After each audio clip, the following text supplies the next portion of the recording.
Bien. Tengo una buena noticia para ustedes. Si Dios nos está ayudando, ahora a la tarde estamos más débiles que estábamos por la mañana. ¿No es así? Qué bien. Me pidió Divano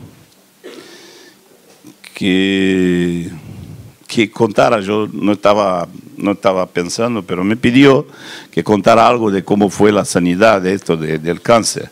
La verdad no sé cómo fue.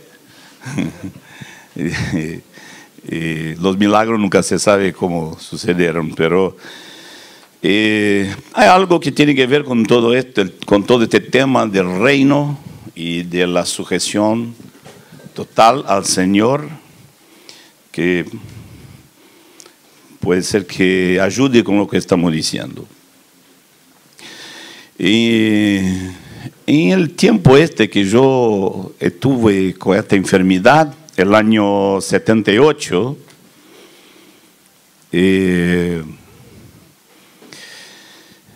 había una confusión ahí en la iglesia donde yo estaba.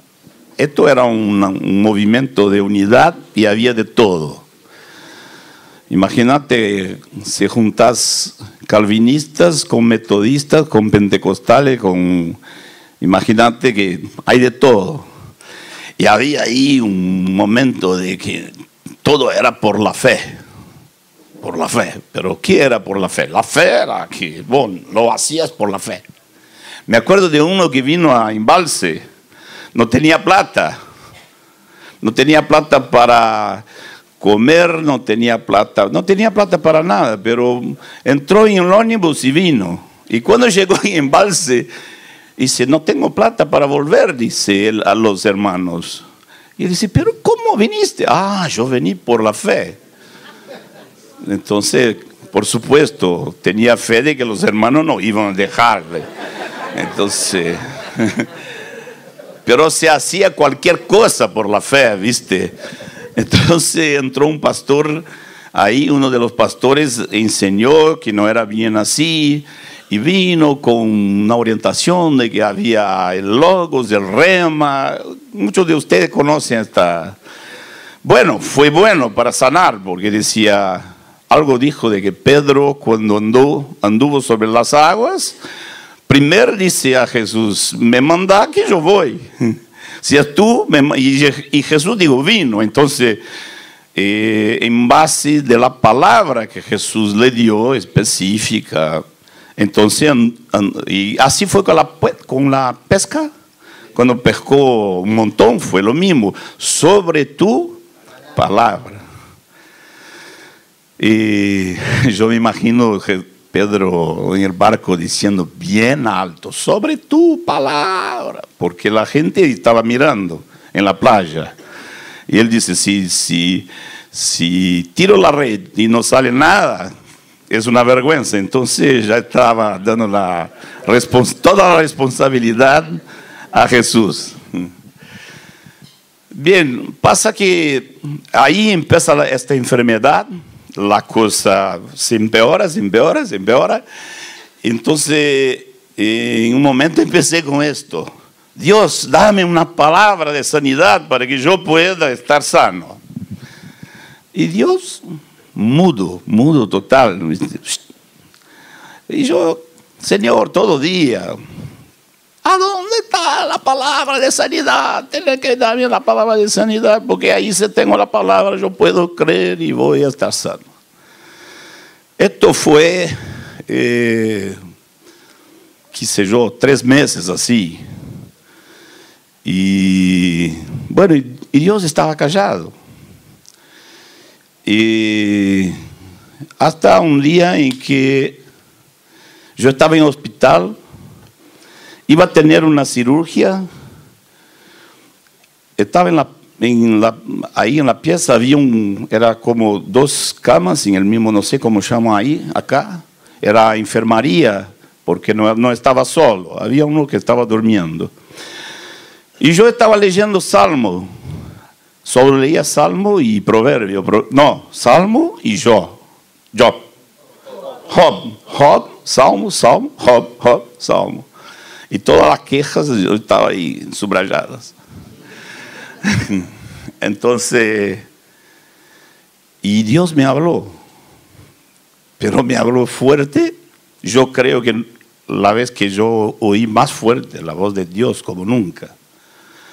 Dios me dijo: soy tu dueño, soy tu dueño y hago contigo lo que quiero.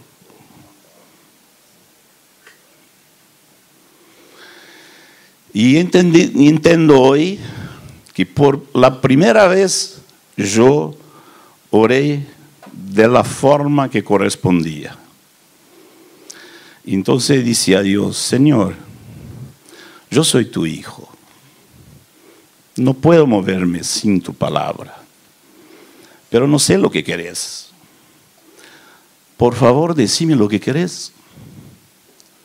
Si me vas a curar, a sanar, por favor, decímelo, que yo, aunque yo tenga cáncer desde el pelo hasta la punta del dedo, yo voy a decir a todos en este hospital que tú me vas a sanar. Pero si me decís que me vas a llevar, yo voy a decir a toda la gente en el hospital que yo voy feliz de estar contigo. Pero por favor, decime lo que quieres hacer. Entonces, el reino de Dios sin la soberanía de Dios no funciona, ¿viste? No anda. Y Dios estaba ahí, Él mismo predicando el Evangelio a mí, para que yo entendiera cómo eran las cosas. Y esto fue la cena que me dio, ¿viste? Me alimentó, me fue lo más importante en aquel momento. Yo creo que en toda mi vida no tuve otra experiencia más importante que esta. Y después como un postre, me dijo: te voy a sanar. Entonces, ahí dice: bueno, y lo voy a creer. Los médicos querían hacer algunos experimentos. Bueno, uno quería abrirme de acá hasta acá para, qué sé yo, sacar todos los vasos linfáticos, toda una locura. Y yo, bueno, después de oración junto con el presbiterio, es una otra historia interesante. Pero Dios me dice: no haga nada. Yo te dice que yo te voy a sanar, entonces no haga nada. Yo fui al médico y le dice: doctor, no voy a hacer nada. Él me miró y yo le dije: mira, yo creo en Jesús, Él me prometió sanarme y yo creo que ya estoy sano por la palabra de Él. El médico fue muy interesante, un hombre católico, y dijo: bueno, yo no te voy a decir que no, yo creo en Dios, yo si crees, bueno, pero vos tenés que estar libre y venir a verme dentro de 5 años entero para yo te decir como médico que vos estás sanado. Y yo le dije: bueno, en 5 años yo voy a entrar por esta puerta y le voy a decir cómo Dios me sanó. Ah, sí, sería para algunos meses, medio año, algo así.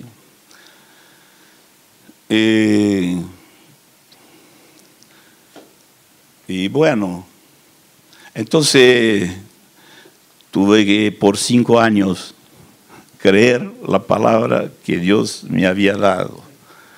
No pude cumplir porque no fui a Porto Alegre después de 5 años, pero después de 7 años yo pude estar ahí en Porto Alegre.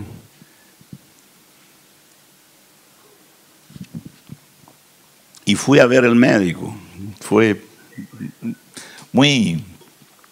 buenísimo.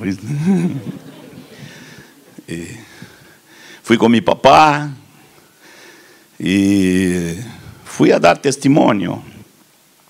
Estaba en la recepción, la recepcionista tomó mi nombre y todo, y después dice, ¿ya sos paciente de él? Sí, hace mucho ya hice una cirugía.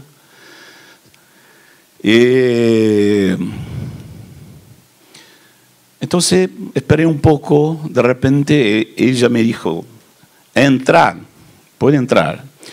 Y en aquel tiempo nadie usaba computadoras, entonces estaba qué sé yo, lleno de archivos con todas ¿cómo? ¿O archivero? Sí, entonces estaba en pie el hombre con el archivo mío en la mano. Y cuando me miraba y me miró, vio un fantasma. Total, estaba así. Qué bueno. Era el día mío ahora. Él me dice, está con cáncer así, así, así. Yo le dice, yo estoy sanado, así, así, así. Pero fue bueno. Él dice, ¿puedo examinarte? No, por supuesto. Y ahí empezó a palparme de todo. Y de repente dice, ¿cómo era la religión esta misma? Yo dije, no, ninguna, era una persona, Jesucristo. Después dijo,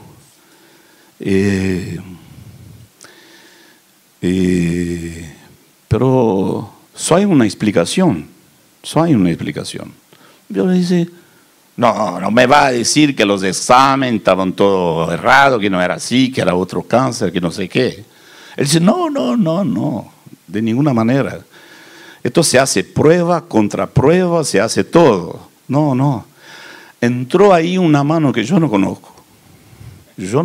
Alguien puso la mano ahí.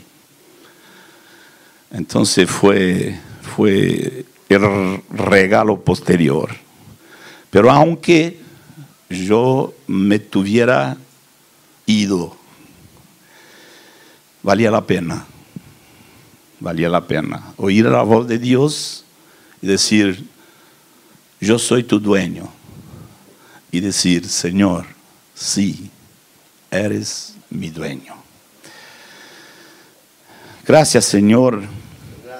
Solamente tu Espíritu puede hacernos oír la voz del Padre y guiarnos y conducirnos en medio a tantas palabras que no son tuyas. Gracias, Señor. Gracias. Bueno, tengo que sentarme. Mi dueño hasta ahora no sanó mis espaldas. Mateo 7, versículo 21. Y seguimos con el tema que estábamos aún por la mañana. Yo llamaría todo esto que estamos hablando, la primera cosa yo le dice que sería un amor de gratitud y de descanso. Todo esto que estoy hablando de que no sabía que había que tomar la cruz y todo más, y lo que estamos hablando ahora lo podía llamar de un amor que tiembla. ¿Puede el amor temblar? Si no temblar, no va a ser el amor que está programado por Dios. Este verso que vamos a leer, el 7 del 21 y adelante. ¿Alguien puede levantar y leer para nosotros, por favor? O sentado. Dale, Esteban. Esto sería mejor. No todo el que me dice Señor, Señor, entrará en el reino de los cielos, sino el que hace la voluntad de mi Padre que está en los cielos. Muchos me dirán en aquel día, Señor, Señor, no profetizamos en tu nombre, y en tu nombre no echamos fuera demonios, y en tu nombre no hicimos muchos milagros. Y entonces le declararé, nunca os conocí, apartados de mí, hacedores de maldad. No todo que me dice Señor, Señor, entrará en el reino de los cielos. Yo me acuerdo la primera vez, después que me convertí, cuando leí este texto. Me sacudió, no me sentí en condiciones de entenderlo. ¿Cómo es esto? Pero me acuerdo que la Biblia que tenía, yo escribí en la margen. Mucha gente está confundida y engañada. Así. ¿Qué está hablando Jesús acá? De muchos confundidos y engañados. De esto está hablando. Y no son cualquiera, son gente activa, gente con obras. Profetizaron, expulsaron demonios, hicieron milagros. Esto me impactó. Yo solamente pude entender esto después del tema de la cruz. Después de aquello que yo conté hoy por la mañana, yo pude entender esto. Pero antes no me entraba, no sabía explicarlo teológicamente.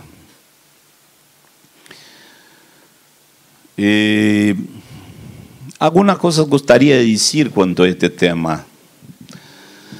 Yo creo que no es solamente por la teología. La teología que yo había recibido era la teología de Watchmani, la que usaba Moazir antes que entendiéramos la cruz. Me costó mucho tiempo entender que las dos no se casan. El evangelio del reino no se casa con la teología que aprendimos con Watchmani. Porque la misma de los hermanos libres, perdonen si hay hermanos libres o si hay algunos libres de los hermanos. El tema es que surgió en Inglaterra, siglo XVIII, XIX,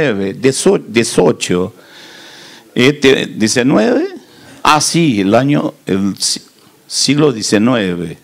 Este movimiento y muchos teólogos ahí adentro que hicieron una separación total en la teología, hicieron una separación entre justificación y santificación. De manera que la enseñanza es, cuando crees, está justificado y garantizado. Gracias. Ahora tenés que tomar la cruz. Cuando tomas los libros de Watchmani, de Witness Lee, de todos los que eran del movimiento de los chinos, esto está en todos los libros. Libros que hablan del tomar la cruz son libros que enseñan que ahora que ya sos cristiano, ahora que ya estás salvo, ahora tenés que tomar la cruz. Para ser espiritual, para ser maduro, para servir al Señor, necesitas tomar la cruz. Pero es una opción posterior a la conversión. Por esto me gustó muchísimo Cuando hace 35 años empezamos ahí con la relación con los hermanos de acá y recibí este estudio de Jorge que decía, bueno, la tradición habla de conversión con posterior consagración. Pero la palabra de Dios dice, conversión es consagración. Y uno que se convierte a Cristo es uno que se consagró totalmente a Cristo. Yo tuve dificultad aún por años después diciendo, bueno, Señor, ¿qué hago con la teología que aprendí? ¿Qué hago? Porque no encaja. Entonces la dejaba ahí en los libros y seguía con Jesús y la cruz. Y después que conocí a Iván, dejé de leer los libros. En 35 años creo que no leí más que 4, 5, 6 libros, no sé. Me acuerdo un día que estaba pasando delante de la estante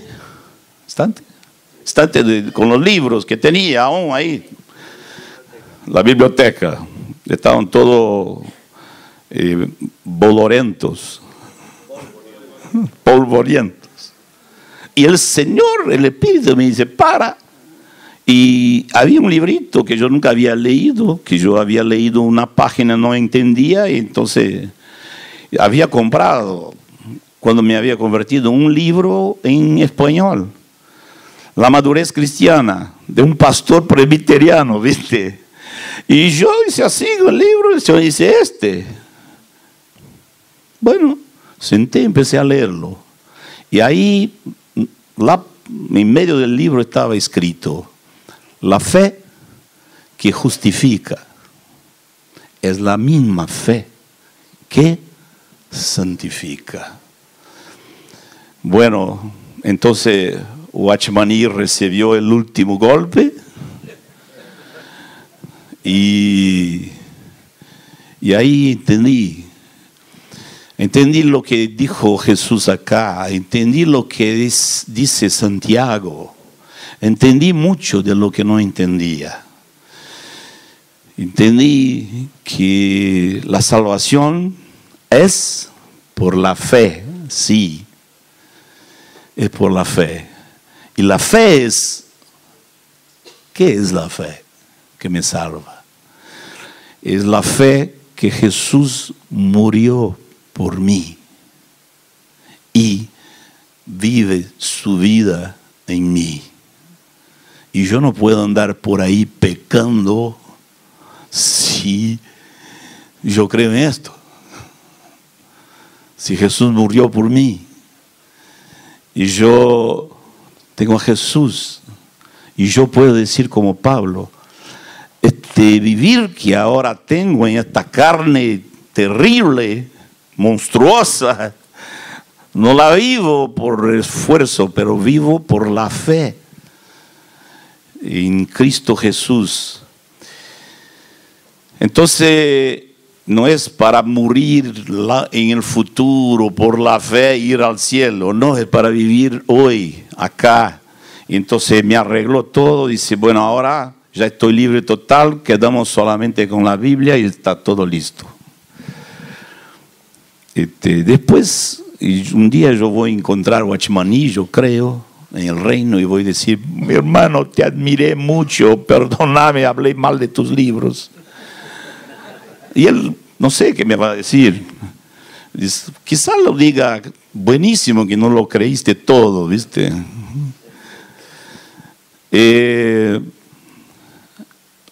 Pero recién, en 2016, empezando a predicar más de la venida del Señor, todo esto se me hizo con colores más vivas, más fuertes, con mayor convicción y con una carga muy grande por la iglesia. tengo una carga muy grande por todos, porque no sé cuántos de los que están con nosotros están incluidos acá. Y esto hablo de los que están con nosotros y todos los demás también. ¿Cuántos están incluidos acá?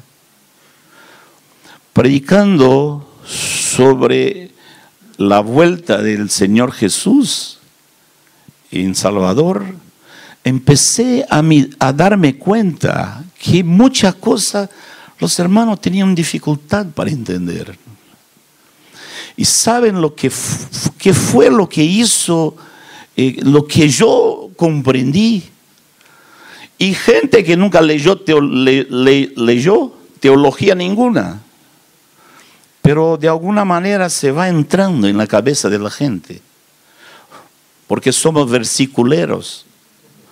Y la gente tiene versículos para creer en versículos y no lee la Biblia toda.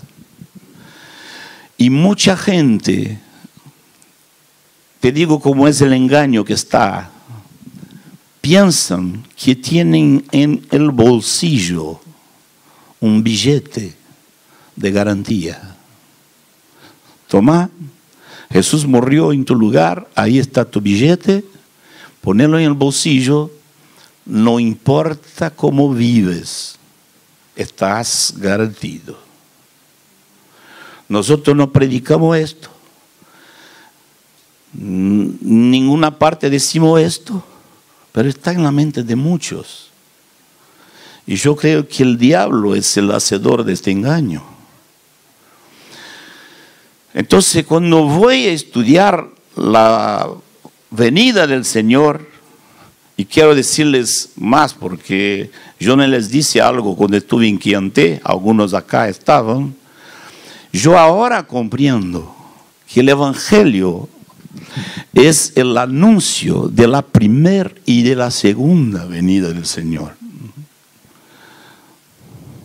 Repito, la buena nueva del Evangelio es que hay un rey que vino a gobernar y terminar la confusión y terminar la mentira. Y esto se cumple con la primera venida y la segunda venida del Señor. Las dos cosas están juntas. Los judíos tuvieron mucha dificultad para entender esto, porque los textos que hablan de un Mesías victorioso, combativo, guerrero, que destruye las naciones impias y pone a Israel arriba de todo, estos textos son 99%.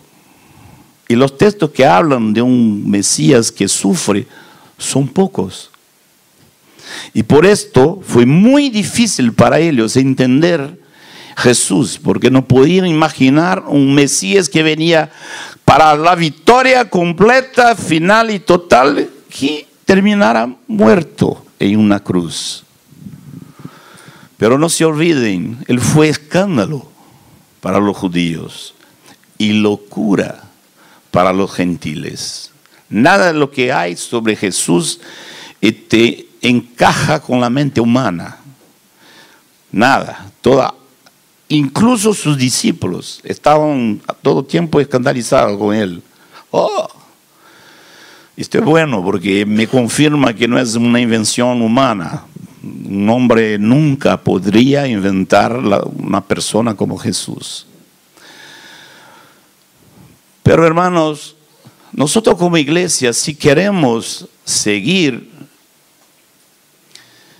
yo estoy pidiendo a Dios desde 2016, estoy pidiendo a Dios que nos dé más tiempo. Estoy diciendo, Señor, no estamos preparados. Señor, la iglesia no está preparada. Lo que dice tu palabra que vamos a enfrentar, no estamos preparados. Por favor, danos un tiempo. Y bueno, ¿por qué me encendió todo esto otra vez? Y principalmente las parábolas. ¿Querés entender de la segunda venida del Señor? Hay que leer Mateo 21, 22, 23, 24 y 25. Y ahí en el capítulo 24 y 25 hay parábolas con las cuales tenemos que nos enfrentar. Ahí mirar. Y las parábolas de Jesús no encajan con la idea de un billete de garantía. No encajan.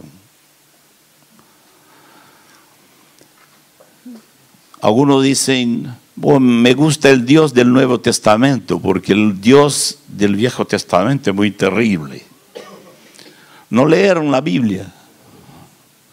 El Dios del Nuevo Testamento es muchísimo más terrible que el del Viejo Testamento. Si el Viejo Testamento es para temblar, ahí en el Nuevo, porque tan terrible es que entregó su hijo a la muerte. Segundo, nadie habló nada más terrible que Jesús.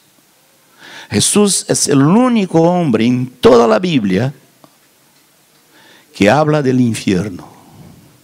El único. Toda vez que tú encontrás en tu Biblia la palabra infierno que no esté en la boca de Jesús, está mal traducido. En el Viejo Testamento es Seol, que es el lugar de los muertos. Y en el Nuevo Testamento es Hades, que también es el lugar de los muertos. Pero del Gehenna, que es el lago de fuego, solamente una persona habló de este lugar como lugar de destino de la humanidad.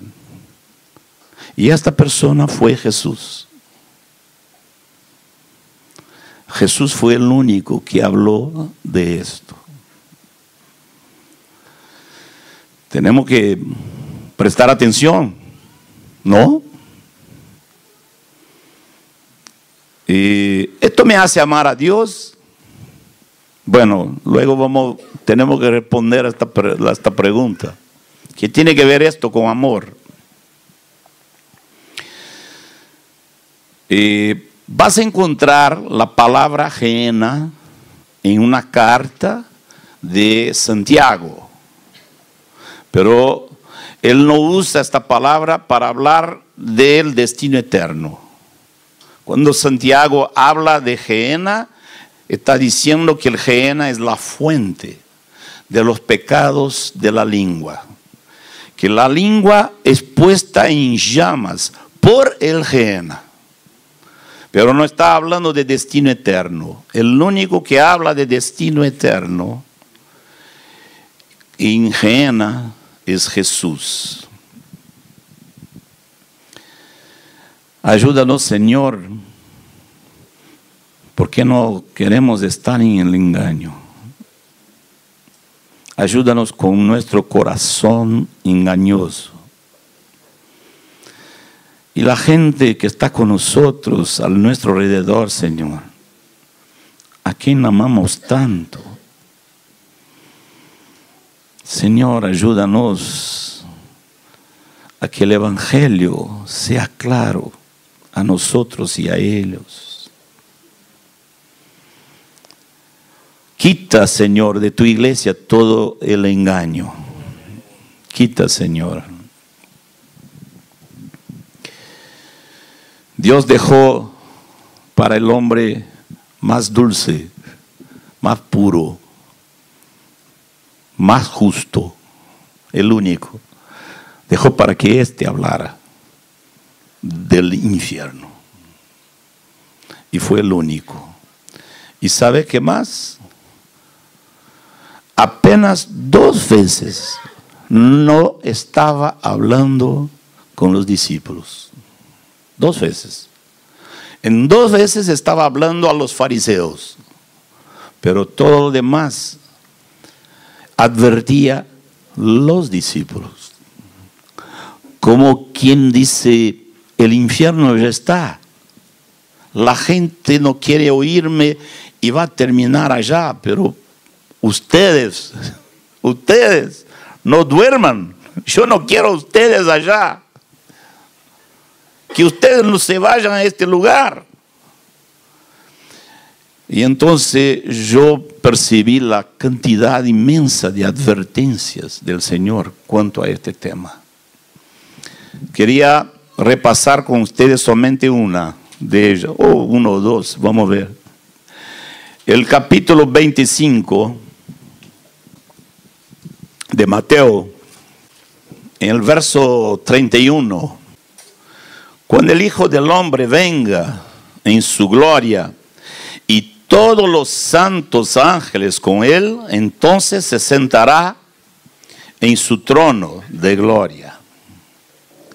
Serán reunidas delante de él todas las naciones y apartará los unos de los otros, como aparta el pastor las ovejas de los cabritos.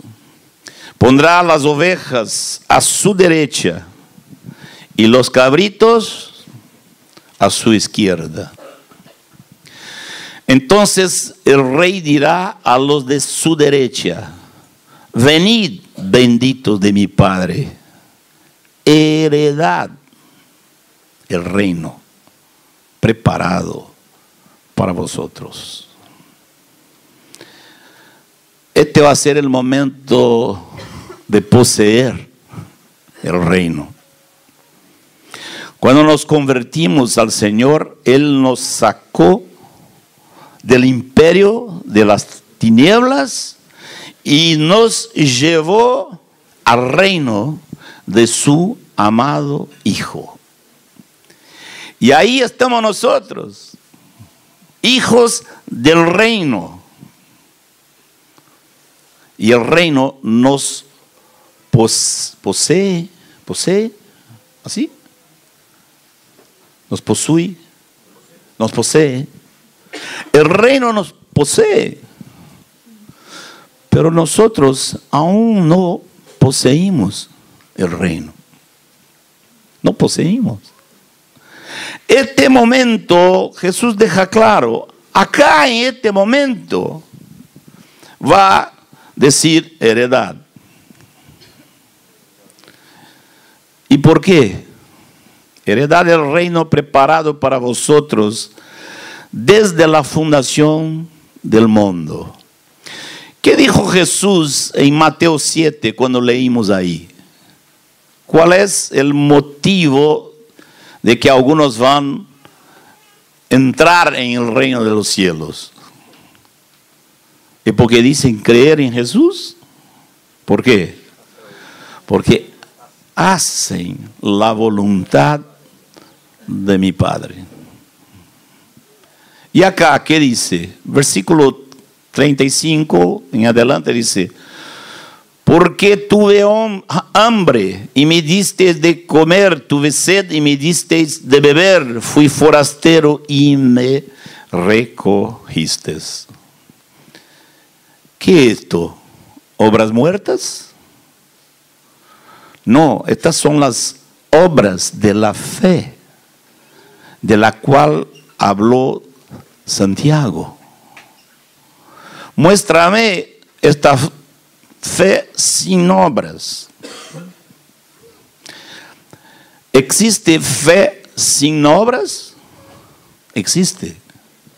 ¿Cuál es su nombre? Muerta. Fe muerta. Este mensaje no es popular, no me hace muy querido, muy amado. Pero el mensaje que la iglesia necesita. Acá Jesús explica del amor que Él derrama en la iglesia. ¿Y quiénes son los pequeños? Verso 44. De cierto os digo que en cuanto lo hicisteis a uno de estos mis hermanos más pequeños, a mí lo hicisteis. Y ahí está.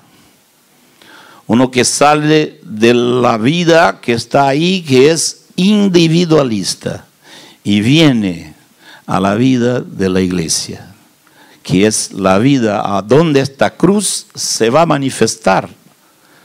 Esta muerte y resurrección se va a manifestar con amor los unos a los otros. El mismo Juan dijo que si ves a tu hermano teniendo necesidad y cerrar tu corazón, ¿cómo puede permanecer en ¿qué? El amor de Dios.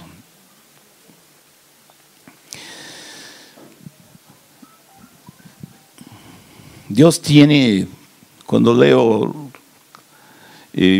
cuando pienso en la Biblia toda, veo que Dios tiene yo creo que la gran dificultad de Dios con el hombre, la mayor quizá. Quiere usar misericordia el Señor y ama la misericordia.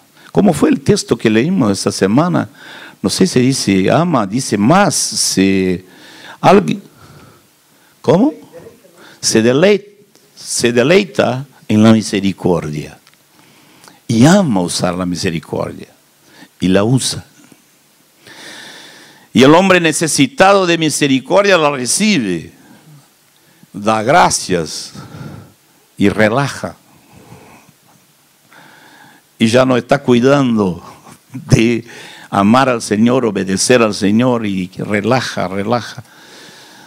Y Dios tiene que mostrarle, Dios tiene que darle vuelta para que otra vez se dé cuenta y busque la misericordia. Esta es la historia de Dios con la nación de Israel, y esta es la historia de Dios con cada uno de nosotros. Esta es la historia de Dios con nosotros. El mayor sufridor de todo el universo es la Trinidad, empezando con el Padre, y después Hijo que viene y sufrir todo, y el Espíritu Santo que tiene que vivir en esta gente que somos nosotros. Y nadie sufre más que la Trinidad. El temor, oír estas cosas y llenarse de temor, es buenísimo. Es buenísimo. La Biblia habla, yo creo que es Isaías 11, que él, hablando de Jesús, y dice, Él se gozará, Él se deleitará en el temor del Señor. Jesús temía al Padre y se gozaba en temer al Padre. ¿Y cómo uno se goza con el temor? Por supuesto, el temor nos ayuda, que queremos agradar al Padre, queremos ser fieles a Él, y el temor nos ayuda.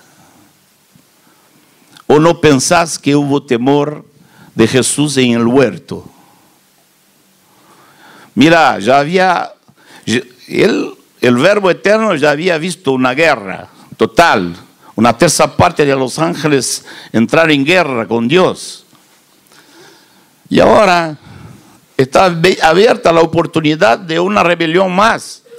Imagínate una ruptura dentro de la Trinidad. Y Jesús sabía, ahí en el huerto, que o Él aceptaba la voluntad del Padre o Él armaba una rebeldía nueva. Y se gozaba que tenía temor al Padre, porque esto le ayudó a hacer la voluntad del Padre. Y la Biblia española a veces no me ayuda. Yo fui a mirar este versículo en Isaías 11, no sé, 2 o 3, y dice que Él, no me acuerdo cómo dice ahí, Evangelvaldo, ¿te acuerdas cuál es el versículo? Isaías. Voy a la mía que lo encuentro. No, no es 11. ¿Qué es? No me acuerdo más. ¿Cómo? 11. 3. ¿Cómo dice la de ustedes? Ah, dice así, se deleitará. Ah, sí, yo fui a leer la Reina Valera, dice otra cosa. Él se... La NBI dice, él se deleitará en el temor del Señor. No juzgará según las apariencias, ni seguirá por lo que oiga decir. Yo aún estaba preguntando al Señor, mira, Señor, ¿cómo puedo y me deleitar en el temor del Señor? Y el Señor me dije, Marco, ¿viste cuánto más crece tu temor, más somos amigos? Ah, buenísimo, me alegro con el temor. Qué bien, me ayuda.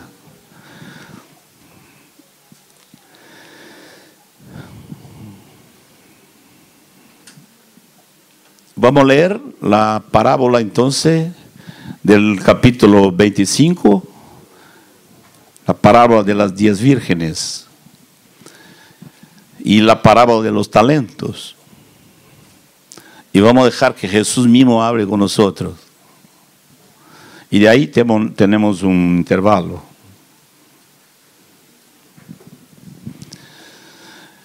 Y yo no voy a predicar de capítulo 25, no voy a predicar, voy a orar.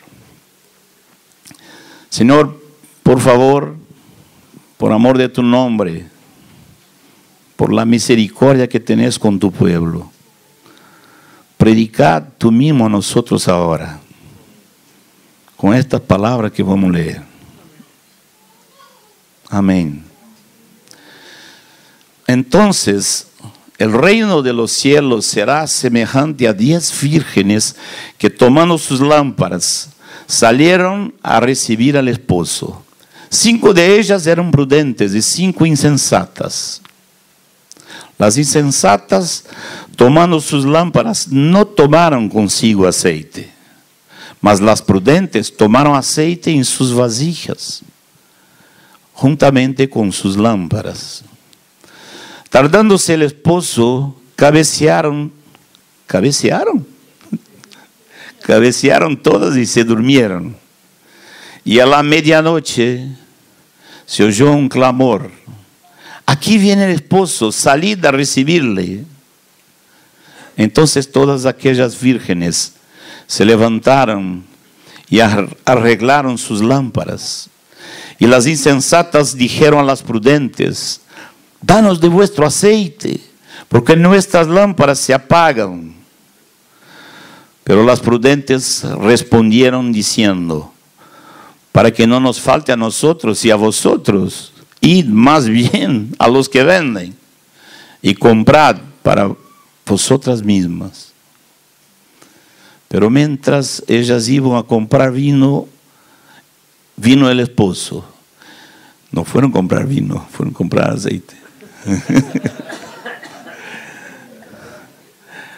Y las que estaban preparadas entraron con él a las bodas y se cerró la puerta. Después vinieron también las otras vírgenes diciendo: Señor, Señor, ábrenos. Mas él respondiendo dijo: de cierto os digo que no os conozco. Velad pues, porque no sabéis el día ni la hora en que el Hijo del Hombre ha de venir. Porque el reino de los cielos es como un hombre que, yéndose lejos, llamó a sus siervos y les entregó sus bienes. A uno dio 5 talentos, y a otros 2, y a otros 1, a cada uno conforme a su capacidad. Y luego se fue lejos. Y el que había recibido 5 talentos fue y negoció con ellos y ganó otros 5 talentos. Asimismo, el que había recibido 2 ganó también otros 2. Pero el que había recibido 1 fue y cavó en la tierra y escondió el dinero de su señor. Después de mucho tiempo vino el señor de aquellos siervos y arregló cuentas con ellos. Llegando el que había recibido 5 talentos, trajo otros 5 talentos, diciendo: Señor, 5 talentos me entregaste. Aquí tienes, ha ganado otros 5 talentos sobre ellos. Y su señor le dijo: bien, buen siervo y fiel. Sobre poco has sido fiel, sobre mucho te pondré. Entra en el gozo de tu Señor. Danos este día, Señor, a cada uno de nosotros acá. Llegando también el que había recibido 2 talentos, dijo: Señor, 2 talentos me entregaste. Aquí tienes, he ganado otros 2 talentos sobre ellos. Su señor le dijo: bien, buen siervo y fiel, sobre poco has sido fiel, sobre mucho te pondré. Entra en el gozo de tu señor. Pero llegando también el que había recibido 1 talento, dijo: Señor, te conocía, que eres hombre duro, que ciegas donde no sembraste y recoges donde no esparciste. Por la cual tuve miedo. No haga esto, tenga miedo de no hacer lo que dice el Señor. Y fui y escondí tu talento en la tierra, aquí tienes lo que es tuyo. Respondiendo su señor le dijo: siervo malo y negligente, ¿sabías que ciego donde no sembré? No negó el Señor que era así, ¿viste? Y que recojo donde no esparcí. Por tanto, debías haber dado mi dinero a los banqueros y al venir yo hubiera recibido lo que es mío con los intereses. Quitadle pues el talento y dadlo al que tiene 10. Porque el que tiene le será dado y tendrá más, y al que no tiene, aún lo que tiene le será quitado. ¿Qué es esto? Un juego de palabras. A Jesús le gustaba decir esto, paradoxos, pero el que tenía lo que había ganado. El que no tenía, solamente tenía lo que el Señor había puesto en su vida. No había hecho que esto reproduciera. Me viene también a la mente leermos Lucas capítulo 12.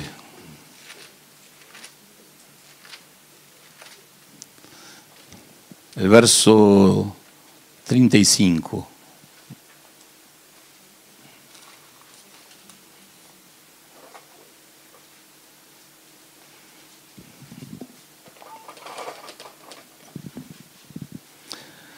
Lucas 12, 35.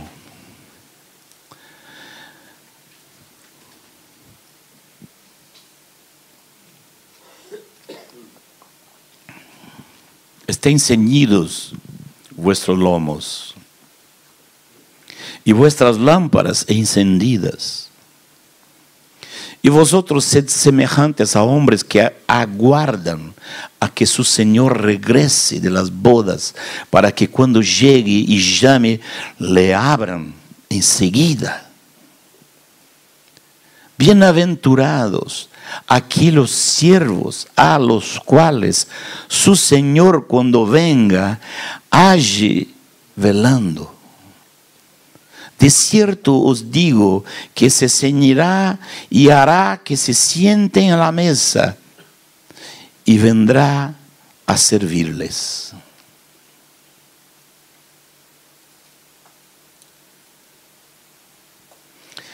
Y aunque venga a la segunda vigilia, y aunque venga a la tercera vigilia, si los hallare así, bienaventurados son aquellos siervos. Pero sabe esto, que si supiese el padre de familia a qué hora el ladrón había de venir, velaría ciertamente y no dejaría minar su casa. Vosotros pues también estad preparados, porque a la hora que no penséis, el Hijo del Hombre vendrá. Vosotros pues también estad preparados, porque a la hora que no penséis, el Hijo del Hombre vendrá.